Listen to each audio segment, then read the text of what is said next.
Hello students, welcome back to digital platform of Winsome International School. इससे पहले के video lectures में हमने दो तीन चीजें देखी कि अगर एक डाइपोल के एक्सियल पॉइंट पे अगर मेरे को इलेक्ट्रिक फील्ड निकालनी है तो उसका फॉर्मूला क्या होगा। अगर एक डाइपोल के हमें इक्वेटोरियल पॉइंट पे इलेक्ट्रिक फील्ड निकालनी है तो उसका क्या फॉर्मूला होगा। और हमने उन दोनों के बीच में क्या देखा सर, रिलेशन देखा। इसके बाद हमने एक जनरल फॉर्मूला भी देखा जिसके अंदर हमने क्या देखा कि दोनों कैसे एप्लीकेबल है। आज के वीडियो लेक्चर में क्या देखेंगे, तो आज के वीडियो लेक्चर में हम एक बहुत अच्छा टॉपिक स्टार्ट करेंगे जिसमें उसी डाइपोल को जब मैं एक यूनिफॉर्म इलेक्ट्रिक फील्ड में रखूंगा तो कैसे कैसा बिहेवियर शो करेगा। मैं एक यूनिफॉर्म इलेक्ट्रिक फील्ड का डायग्राम बना लेते हैं। मेरी क्या हो गई, लेट्स से ये मैंने क्या बना ली, ये जो लाइंस है ये क्या शो कर रही है, यूनिफॉर्म इलेक्ट्रिक फील्ड शो कर रही है। ये लाइंस क्या शो कर रही है सर, यूनिफॉर्म इलेक्ट्रिक फील्ड। हम फटाफट लाइंस बना लेते हैं। ये मैंने क्या बना दी, यूनिफॉर्म इलेक्ट्रिक फील्ड बना दी। अब मैंने देखा, क्या देखा मैंने कि सर एक डाइपोल बना लेते हैं। एक क्या बना लेते हैं, डाइपोल। तो हमने क्या बनाया, एक uniform electric field. Let's say इसको हम क्या बोल देते हैं, ये मेरा क्या है, ई है। इस डायरेक्शन में मेरा यूनिफॉर्म इलेक्ट्रिक फील्ड चल रहा है। इस यूनिफॉर्म इलेक्ट्रिक फील्ड के अंदर हम एक डाइपोल को प्लेस करते हैं। लेट्स से ये मेरा क्या हो गया, एक डाइपोल बना लेते हैं। ये हमने क्या बना लिया, लेट्स से ये हमारा आ गया एक डाइपोल। ये हमने बना लिया डाइपोल। इस डाइपोल को हम दे देते हैं, ये मेरा हो गया माइनस क्यू। ये मेरा क्या हो गया sir, minus Q. Minus Q हो गया और ये हो जाता है प्लस क्यू। और इसके जो बीच का डिस्टेंस है इसको अपन किससे रिप्रेजेंट करवा लेते हैं, 2L से रिप्रेजेंट करा लेते हैं। तो हमने क्या देखा, हमारी एक यूनिफॉर्म इलेक्ट्रिक फील्ड है जिसके अंदर मैंने एक डाइपोल प्लेस कर रखा है जिसमें माइनस क्यू प्लस क्यू और ये इसका बीच का डिस्टेंस हमेशा अपन क्या ले लेते हैं, 2L ले लेते हैं। इससे पहले हमें एक सोचने वाली बात चाहिए।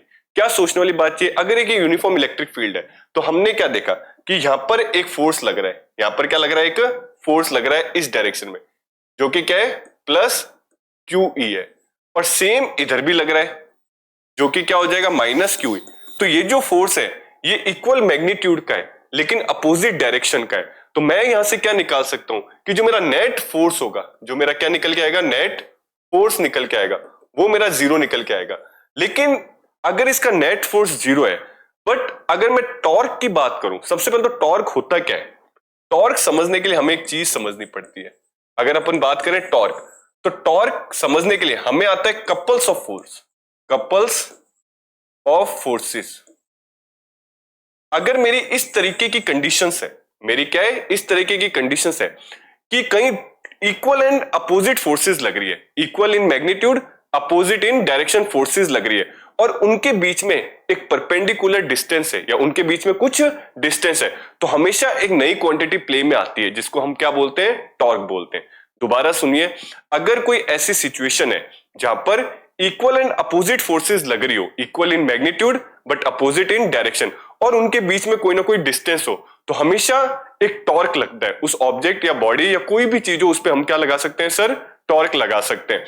लेकिन ये हम कहां देख सकते हैं, जैसे आप अपनी साइकिल पे देख सकते हो, ये साइकिल का अपना हैंडल होता है, इसके बीच में एक डिस्टेंस है। हम जितना फोर्स यहां लगा रहे हैं उतना अगर मैं यहां पर लगाऊं तो मैं देखता हूं मेरी साइकिल का हैंडल मुड़ जाता है, रोटेट हो जाता है, मतलब इस पे टॉर्क लग गया, हमारे ऊपर क्या लग गया, टॉर्क।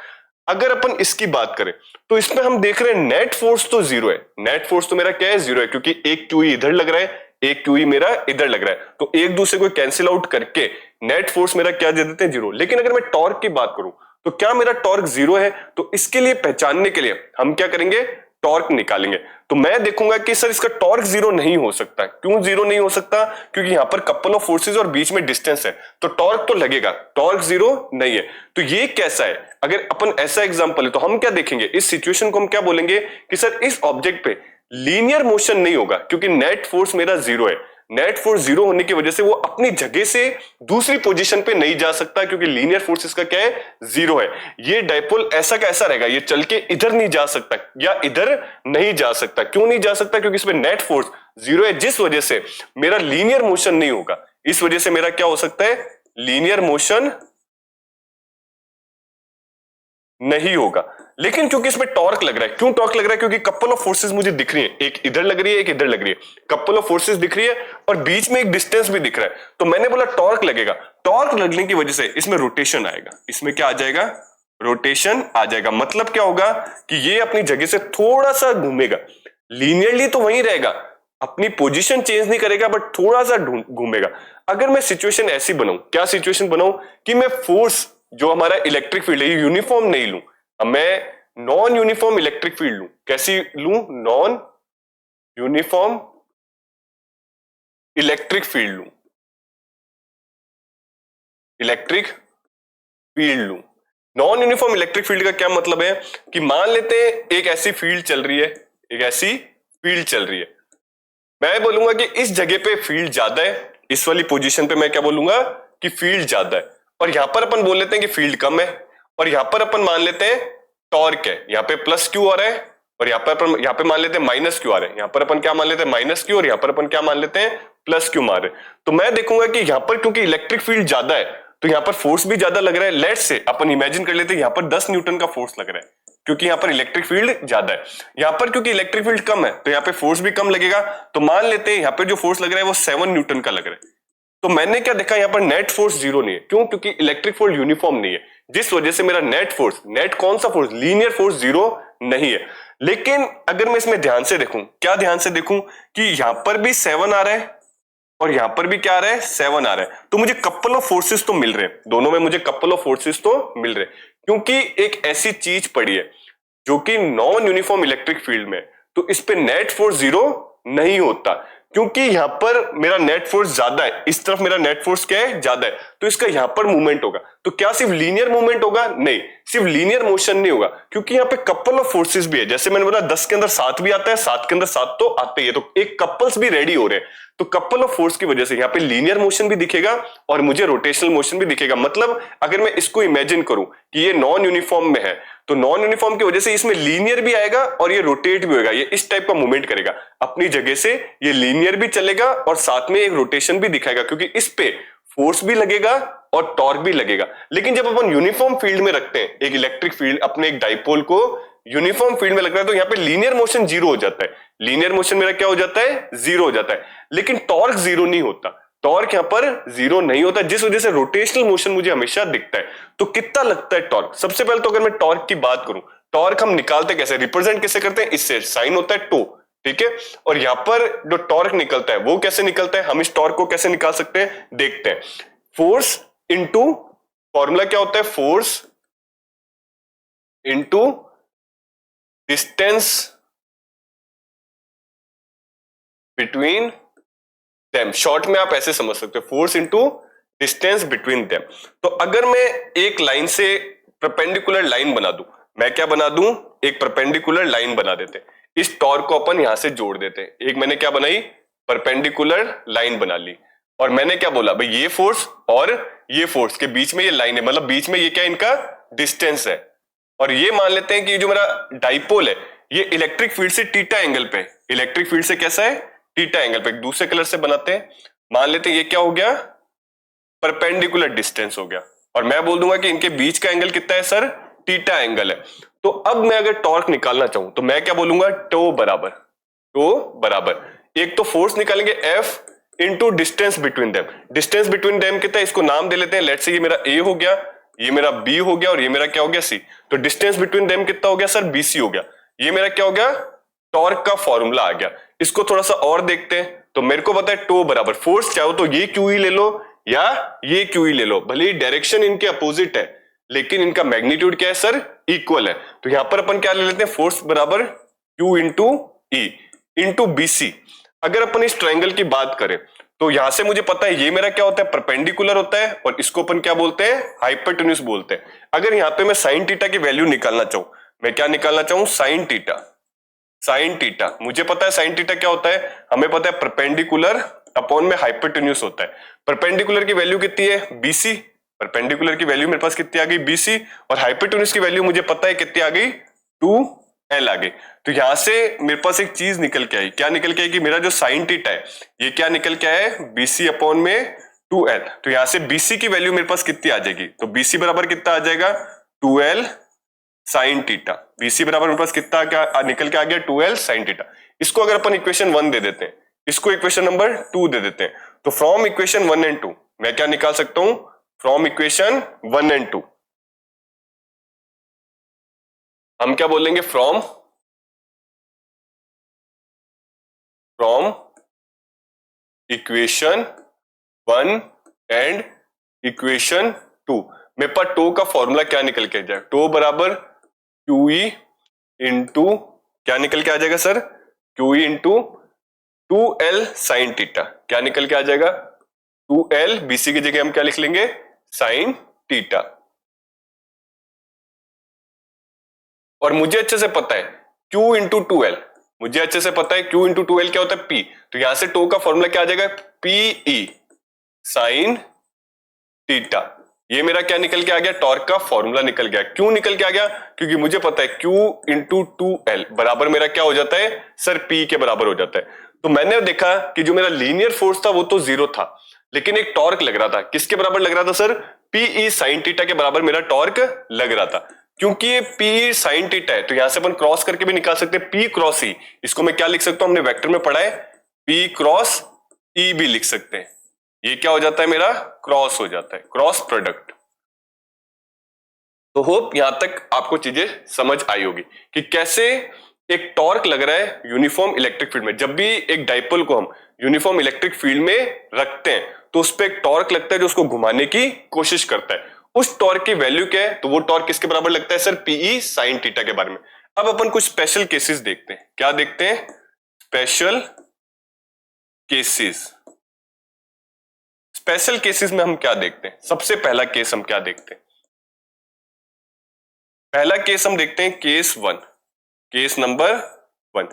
केस नंबर 1 मेरा क्या कह रहा है कि मेरे पास एक यूनिफॉर्म इलेक्ट्रिक फील्ड है। मेरे पास क्या है सर, एक uniform electric field. Let's say हम एक यूनिफॉर्म इलेक्ट्रिक फील्ड बना लेते हैं। एक ये हमारी क्या आ रही है, यूनिफॉर्म इलेक्ट्रिक फील्ड आ रही है।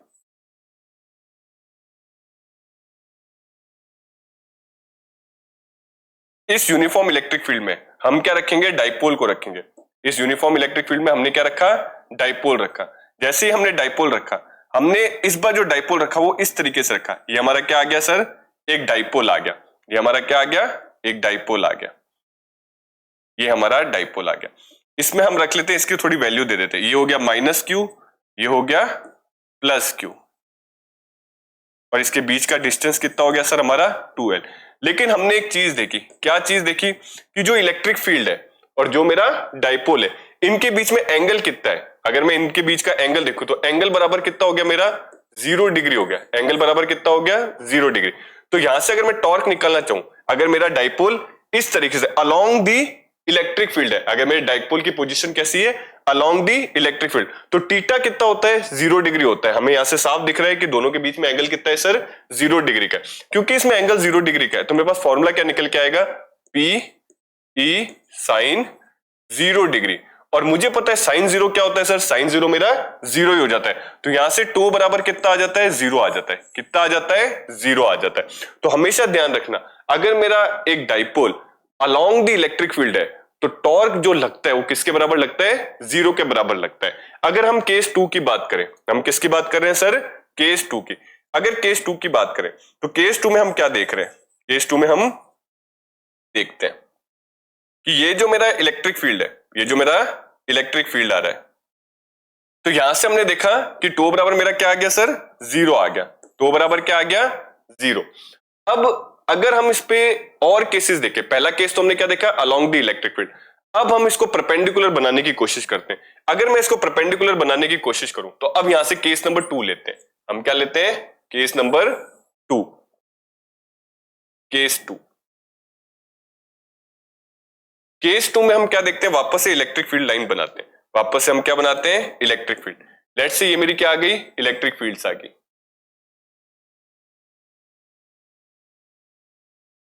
ये मेरी क्या आ गई, इलेक्ट्रिक फील्ड्स आ गई।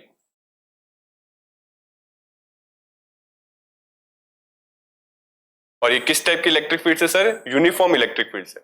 लेकिन इस बार जो मेरा डाइपोल है, इस बार जो मेरा क्या है सर, डाइपोल है, वो जो डाइपोल है वो कहां पर रखा हुआ है हमारा, वो जो डाइपोल रखा हुआ है इस बार ऐसे रखा हुआ है। इस बार कैसे रखा हुआ है सर, ऐसे रखा हुआ है। ये हमारा क्या आ गया, डाइपोल आ गया। लेट्स से इसको पॉइंट दे देते हैं। ये हो गया मेरा -Q, ये मेरा हो जाता है -Q, और ये हो जाएगा +Q, और इनके बीच का डिस्टेंस कितना ले लेते हैं अपन, 2L। अब अगर मैं एंगल देखूं, मैं क्या देखूं, एक डाइपोल और एक इलेक्ट्रिक फील्ड के बीच का एंगल देखूं, तो मुझे क्या दिख रहा है सर, 90 डिग्री दिख रहा है। तो इस केस में जब मेरा डाइपोल परपेंडिकुलर होता है इलेक्ट्रिक फील्ड के, केस 2 क्या है मेरा, कि dipole perpendicular to electric field, तो यहां पे मैं देखूंगा कि मेरा जो थीटा है वो किसके बराबर आ गया, 90 डिग्री के बारे में। अब अगर मैं टॉर्क निकालना चाहूं, मैं क्या निकालना चाहूं सर, टॉर्क, कि इस पे कितना टॉर्क लग रहा है, जिसको हम टो से बोलते हैं, तो इसका फॉर्मूला वापस से आ जाता है पीई साइन थीटा। तो अगर देखा जाए साइन 90 डिग्री, साइन 90 डिग्री हमें पता है कितना होता है, 1 होता है, तो यहां से अपन टो निकालें तो टो कितना आ जाएगा मेरे पास, पीई के बराबर आ जाएगा। और इस केस में जो मेरा टॉर्क लगता है वो मैक्सिमम लगता है, इस केस में जो मेरा टॉर्क आता है वो कैसा आता है सर, मैक्सिमम टॉर्क आता है। एक केस और होता है जो मेरा क्या आता है, जो क्या कहलाता है, थर्ड केस कहलाता है। थर्ड केस हम यहां पर बना लेते हैं। अगर अपन थर्ड केस की बात कर जाए तो वापस अपन पहले बनाते हैं इलेक्ट्रिक फील्ड, हमें क्या बनानी पड़ेगी पहले, इलेक्ट्रिक फील्ड। ये मैंने केस थर्ड की बात कर ली, तो यहां से मेरा क्या निकल के आ जाएगा, एक हम क्या बना रहे हैं, यूनिफॉर्म इलेक्ट्रिक फील्ड।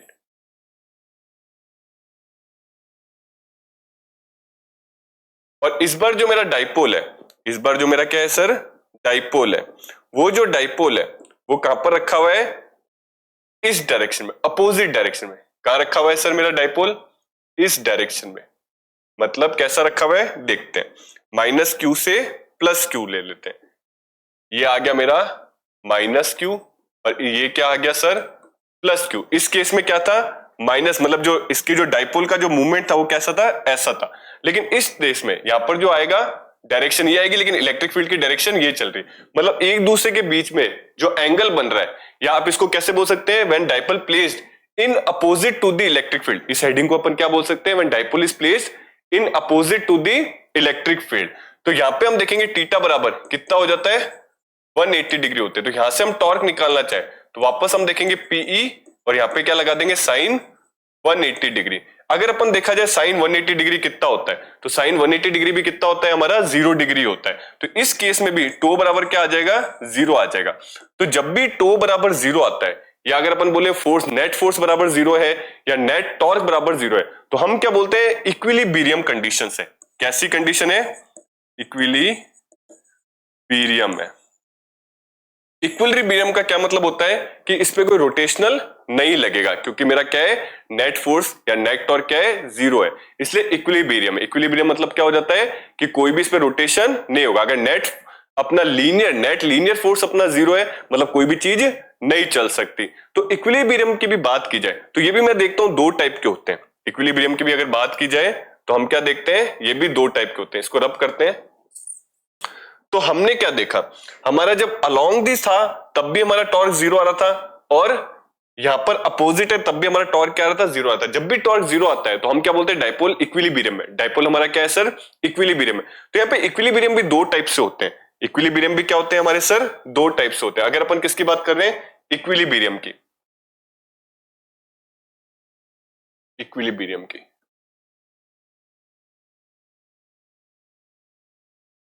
तो मेरा इक्विलिब्रियम भी 2 टाइप्स में होता है, 2 टाइप्स में होता है।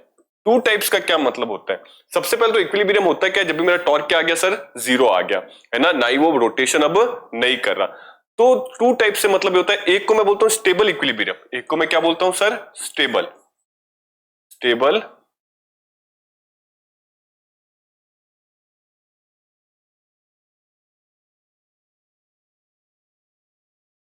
एक को हम क्या बोलते हैं, स्टेबल इक्विलिब्रियम, और एक को हम बोलते हैं unstable equilibrium, unstable equilibrium. Stable equilibrium या अनस्टेबल इक्विलिब्रियम, ये इक्विलिब्रियम आ तभी रहा है जब मेरा टो बराबर 0 है। टो बराबर 0 है तो हम क्या बोलेंगे, डाइपोल इक्विलिब्रियम में। इक्विलिब्रियम भी 2 टाइप से हो रहे हैं, एक तो क्या टाइप हो रहा है मेरा, स्टेबल, और एक मेरा हो रहा है अनस्टेबल। किसको मैं स्टेबल बोल सकता हूं, किसको मैं अनस्टेबल बोल सकता हूं। अगर मान लेते हैं कि कोई चीज इक्विलिब्रियम है, कोई चीज इक्विलिब्रियम, मैंने उसकी जगह को थोड़ा सा पुश किया, मैंने उसको उसकी जगह से क्या किया, थोड़ा सा पुश किया, अगर वो अपनी वापस उसी जगह पे आ जाती है, वापस वो उसी जगह पे आ जाती है तो स्टेबल इक्विलिब्रियम होता है। तो क्या होता है सर? स्टेबल इक्विलिब्रियम होता है। लेकिन मान लो कोई चीज रखी हुई है इक्विलिब्रियम में, मैंने उसको थोड़ा सा पुश किया और वो चलती जा रही है, अब वो इक्विलिब्रियम में नहीं आ रही, अपनी जगह पे दोबारा नहीं आ रही, तो इस केस में अनस्टेबल इक्विलिब्रियम होता है। तो डाइपोल में भी हम ये दोनों ही कंडीशन देखते हैं। कैसे कि एक बार मैं उसको थोड़ा सा पुश करता हूं तो मैं देखता हूं वापस वो अपनी जगह आ गया, तो हम बोलेंगे ये वाला केस किसका है? इक्विलिब्रियम का। एक केस में उसको थोड़ा सा पुश करता हूं और वो चलता रहता है, वापस अपनी जगह पे आता ही नहीं, अपनी ओरिजिनल पोजीशन पे वापस नहीं आता, तो हम क्या बोल देंगे? वो अनस्टेबल इक्विलिब्रियम है। एक बार थोड़ा सा इसको अपन इमेजिन करते हैं, देखते हैं क्या है कि लेट्स से मैं वापस से इलेक्ट्रिक फील्ड्स बनाता हूं। हम क्या बनाते हैं? दोबारा इलेक्ट्रिक फील्ड्स। ये मैंने क्या बनाई? Electric fields.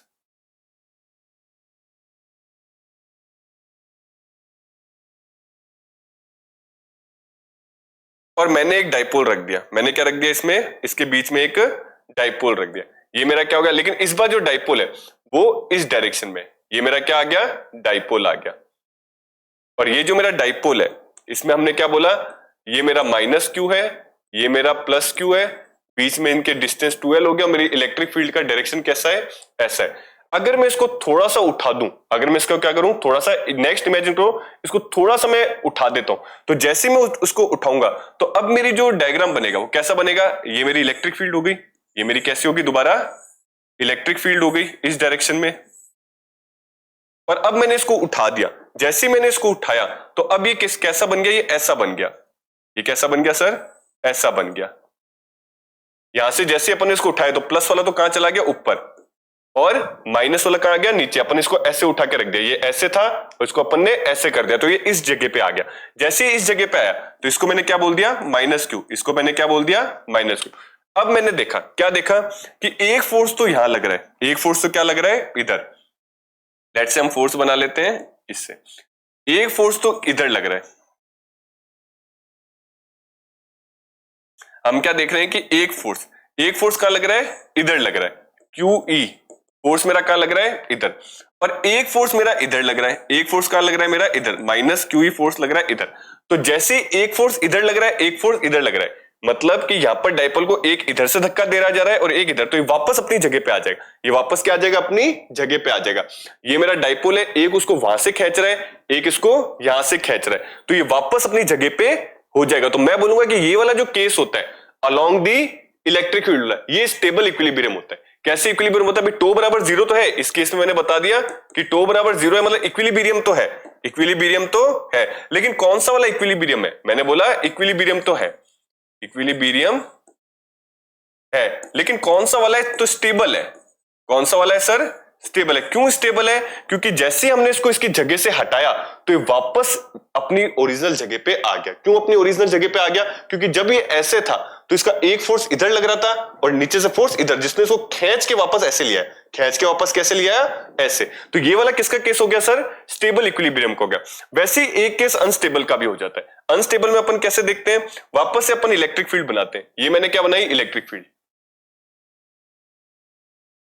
अब वो वाला केस याद करो जिसमें अपोजिट डायरेक्शन में था।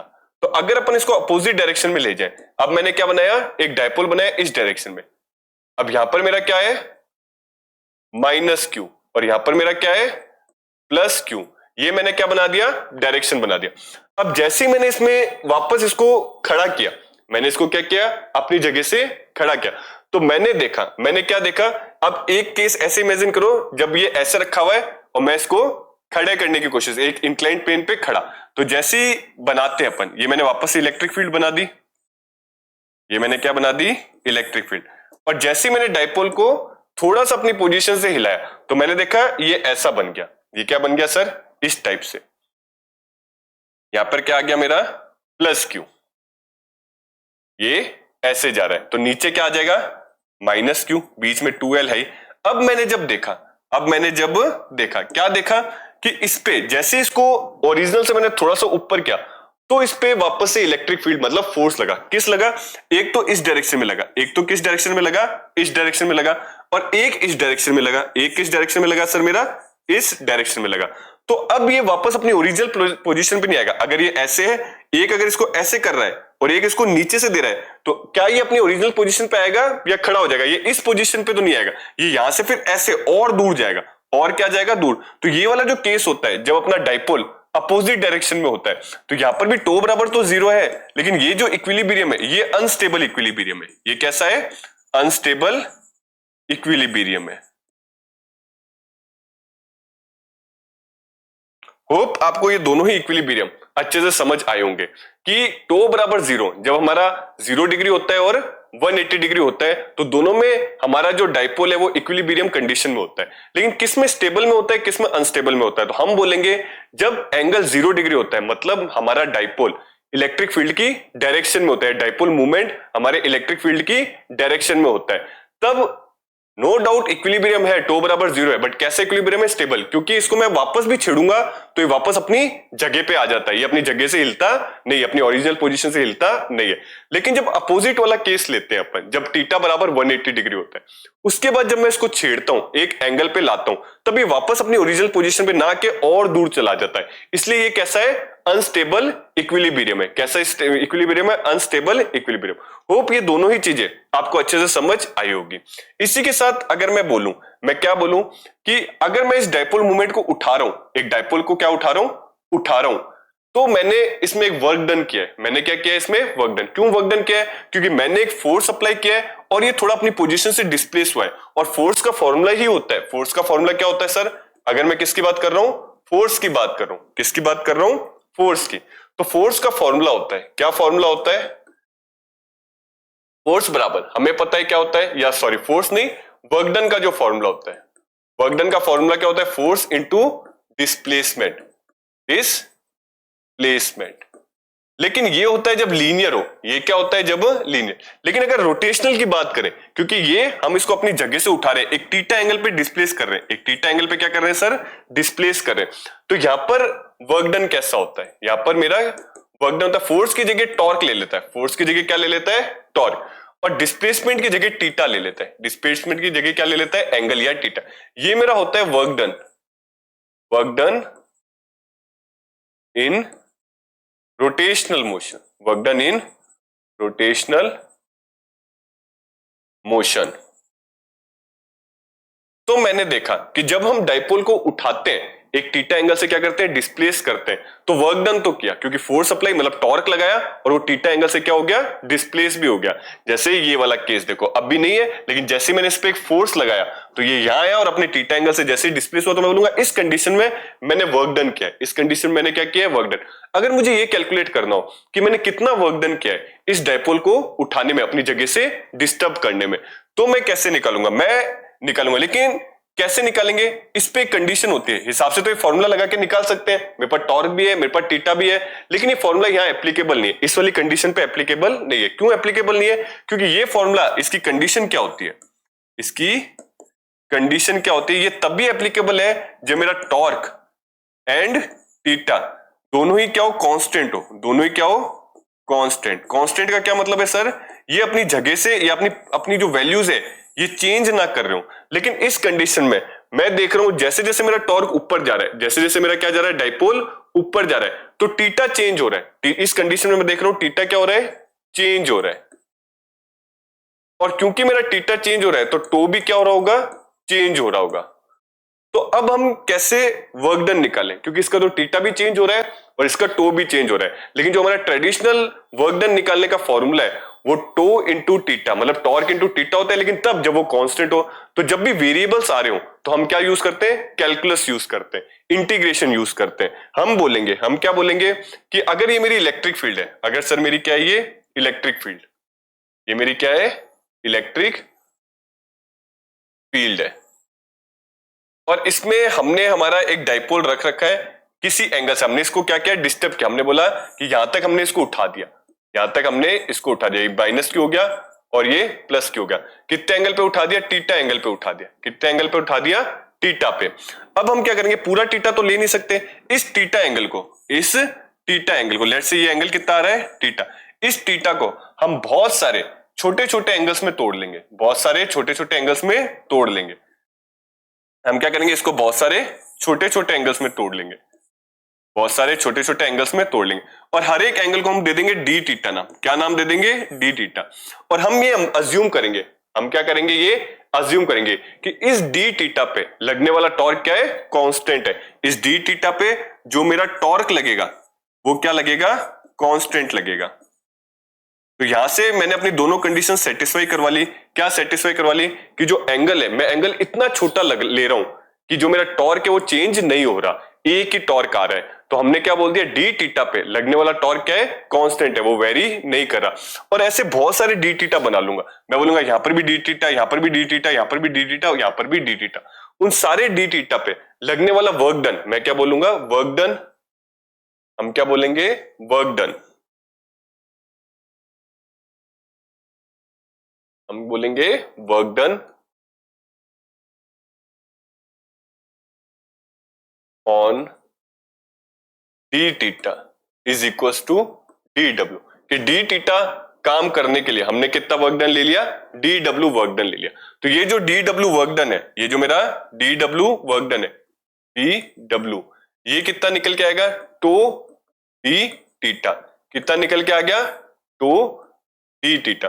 ये जो टो है ये हमारा क्या है, टॉर्क। ये हमने क्या ले रखा है, कांस्टेंट। क्यों कांस्टेंट ले रखा है, क्योंकि एंगल हमारा बहुत ही ज्यादा क्या ले लिया हमने, छोटा ले लिया, जिसपे टॉर्क बदल नहीं रहा है।